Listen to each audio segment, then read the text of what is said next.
आजकल किसके ऊपर भरोसा किया जाए, किसके ऊपर भरोसा ना किया जाए, ये बहुत बड़ी बात है। आज की कहानी, आज की घटना जो मैं आपको बताने वाला हूँ, उसे सुनकर आपको भी ऐसा लगेगा कि किसके ऊपर भरोसा किया जाए। दोस्तों, जो लोग कमज़ोर दिल वाले हैं वो इस कहानी को ना सुने तो ही बेहतर होगा। आज की घटना जो मैं बताने जा रहा हूँ, इसमें 14 साल की एक लड़की अपने ही घर वालों की लगातार 1 साल तक इस तरह से शिकार होती रहती है, जिसमें उसका पापा, उसका दादा, उसका चाचा, ये सभी के सभी लोग उस लड़की के साथ घिनौना काम करते हैं, गंदा काम करते हैं, उसके साथ रेप करते हैं। दोस्तों, 1 साल बाद जब वो 2 महीने की गर्भवती हो जाती है, तब जाकर इस पूरे मामले से पर्दा उठता है।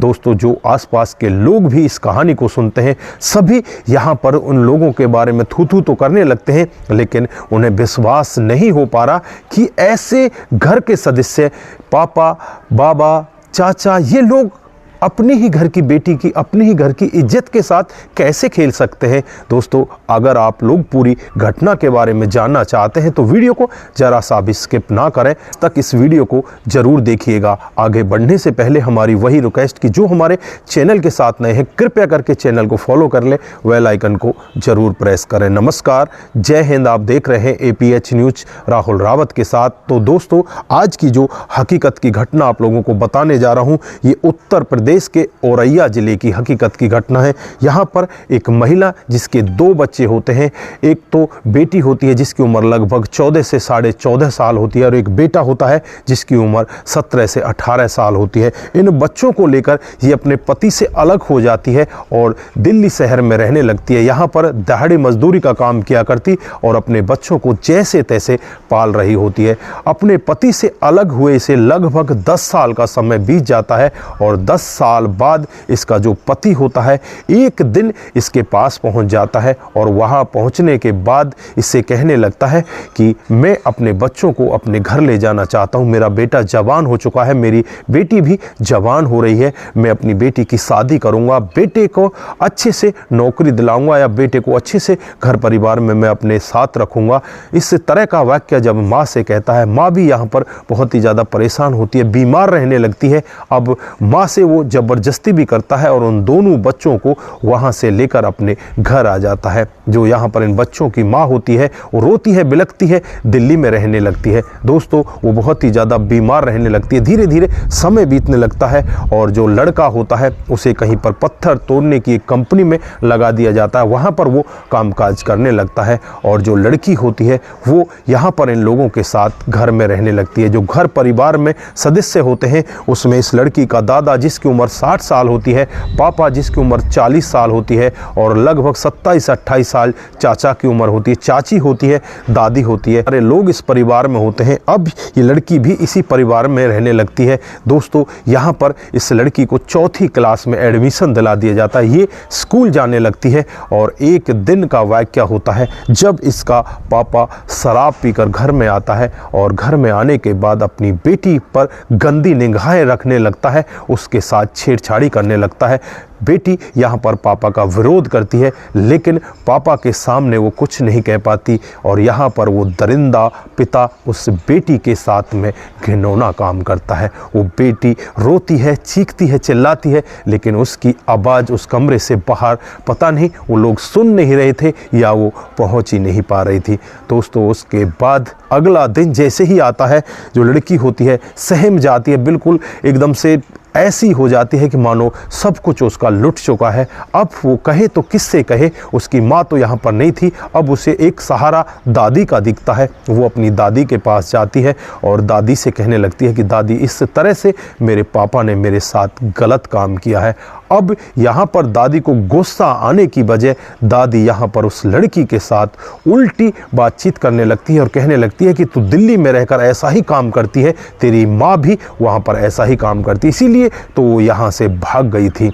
अब यहाँ पर वो बेटी और ज़्यादा टूट जाती है। वो करे तो क्या करे, वो किससे कहे। अब दादी का भी यहाँ पर उसे सहारा नहीं मिलता।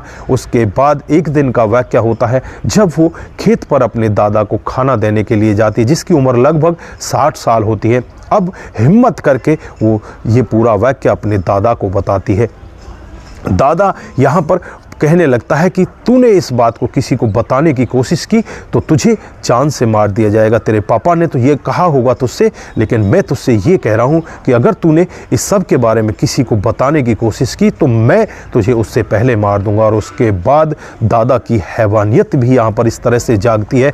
वो दादा खुद अपनी पोती के साथ घिनौना काम खेतों पर ही कर देता है।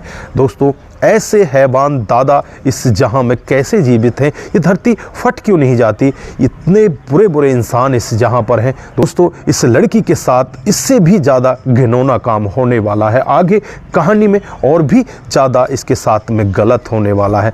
अब ये यहाँ पर रोती हुई, चीखती हुई, चिल्लाती हुई वापस अपने घर आ जाती है। अब दादी का भी सहारा नहीं, दादा का भी सहारा नहीं। इसका जो पिता होता है पहले ही इसके साथ घिनौना काम कर चुका है, और जो चाची होती है वो इससे पहले ही खुश नहीं थी। चाची तो ये चाहती थी कि ये यहाँ पर आ क्यों गई, मेरे बच्चों को ये सारा घर परिवार मिल जाता, इन लोगों की यहाँ पर क्या ज़रूरत थी। अब चाची को तो ये कह नहीं सकती। फिर ये हिम्मत करती है और एक दिन हिम्मत करके ये पूरा वाक्य अपने चाचा को बताती है कि इस तरह से मेरे पापा ने मेरे साथ गलत काम किया, दादा ने गलत काम किया है। अब यहाँ पर चाचा को कुछ समझना चाहिए था, लेकिन चाचा उनका भी उस्ताद निकलता है। अब इस लड़की को वो भी अपनी हवस का शिकार बनाता है और कहता है कि वो लोग अगर तुझे मार नहीं सकते तो मैं तुझे ज़रूर मार दूंगा। इस सब के बारे में अगर तूने किसी को बताने की कोशिश की तो तुझे जान से मार दिया जाएगा। अब उस बच्ची का स्कूल जाना आना भी बंद कर दिया जाता है। उसे घर के अंदर कैद करके रखा जाता है। हमेशा उसके ऊपर ध्यान रखा जाता है कहीं वो भाग ना जाए, कहीं बाहर के लोगों को वो बता ना दे। अब वो लड़की धीरे धीरे डरती रहती है और फिर उसे पता चलता है कि वो गर्भवती हो चुकी है। उसे लास्ट उम्मीद अपनी चाची की लगती है और वो दौड़ती हुई अपनी चाची के पास जाती है और चाची से कहने लगती है कि चाची, मेरे साथ में चाचा ने गलत किया, मेरे पापा ने गलत किया है, मेरे दादा ने गलत किया और मैं गर्भवती हो चुकी हूँ। जब चाची ये पूरा वाक्य सुनती है तो चाची यहाँ पर उसी लड़की के ऊपर बहुत ज़्यादा गुस्सा करने लगती है और गुस्से में फिर इन सभी लोगों को ये पूरा मामला पता चल जाता है। सभी घर के सदस्य वहाँ पर इकट्ठा हो जाते हैं और इस लड़की को रास्ते से हटाने का प्लान बनाने लगते हैं। जब ये लोग प्लान बना रहे थे तो ये लड़की चुप कर ये पूरा वाक्य सुन रही होती है।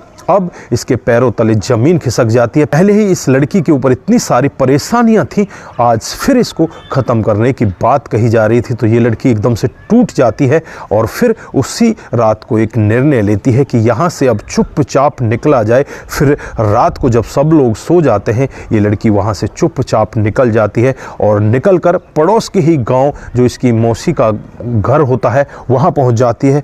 वो लगभग 8 से 10 किलोमीटर की दूरी पर होता है। रात को पैदल पैदल ये लड़की अपनी मौसी के घर पहुंच जाती है और जब मौसी के घर पहुंचती है तो मौसी के गले लिपटकर रोने लगती है। मौसी भी इस बच्ची को देखकर वहां पर बहुत ज़्यादा भावुक होती है, वो भी रोने लगती है और वो यही सोच रही थी कि इसकी माँ का बीमारी के चलते हुए 2 महीने पहले मौत हो चुकी है, उस वजह से ये बच्ची परेशान है।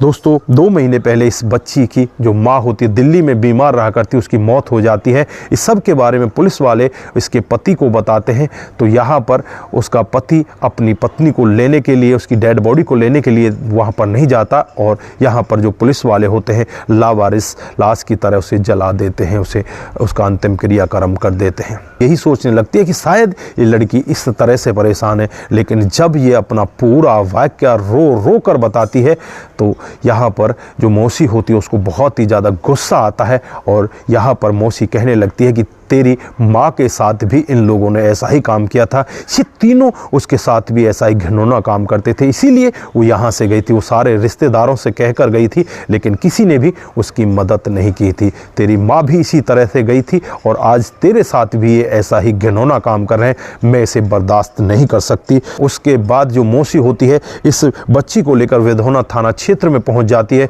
और वहाँ जाकर पूरी कहानी डिटेल से जब पुलिस वालों को बताई जाती है तो वहाँ पर जो पुलिस के अधिकारी होते हैं आलोक मिश्रा जी, वो इस केस को हैंडल करते हैं। वो एक टीम गठित करते हैं और टीम गठित करने के बाद इन सभी आरोपियों के खिलाफ मामला दर्ज कर लिया जाता है। इन तीनों के तीनों लोगों को गिरफ्तार कर लिया जाता है। गिरफ्तार करके इनको जेल के अंदर भेज दिया जाता है। इधर इस बच्ची का मेडिकल परीक्षण होता है तो उसमें स्पष्ट होता है कि ये 2 महीने की गर्भवती है।